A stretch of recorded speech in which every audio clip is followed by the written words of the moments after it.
The Riddle of the Sands by Erskine Childers. Preface to the original edition. A word about the origin and authorship of this book. In October last, 1902, my friend Carruthers visited me in my chambers, and under a provisional pledge of secrecy told me frankly the whole of the adventure described in these pages. Till then I had only known as much as the rest of his friends, namely that he had recently undergone experiences during a yachting cruise with a certain Mr. Davies, which had left a deep mark on his character and habits.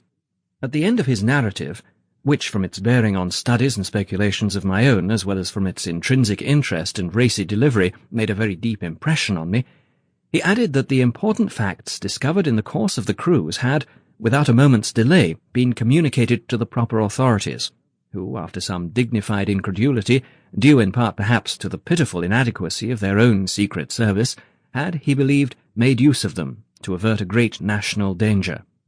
I say he believed, for though it was beyond question that the danger was averted for the time, it was doubtful whether they had stirred a foot to combat it, the secret discovered being of such a nature that mere suspicion of it on this side was likely to destroy its efficacy. There, however that may be, the matter rested for a while, as, for personal reasons which will be manifest to the reader, he and Mr. Davies expressly wished it to rest. But events were driving them to reconsider their decision.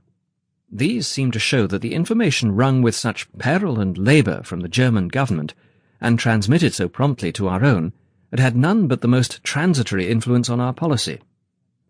Forced to the conclusion that the national security was really being neglected, the two friends now had a mind to make their story public, and it was about this that Carruthers wished for my advice.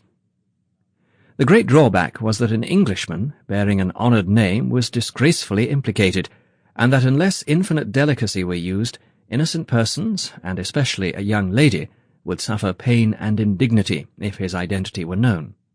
Indeed, troublesome rumours containing a grain of truth and a mass of falsehood were already afloat.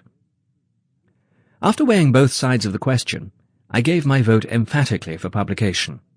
The personal drawbacks could, I thought, with tact be neutralized, while, from the public point of view, nothing but good could come from submitting the case to the common sense of the country at large.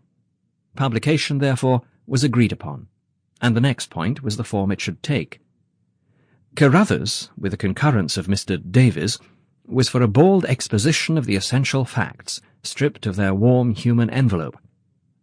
I was strongly against this course, first because it would aggravate instead of allaying the rumours that were current. Sample complete. Ready to continue?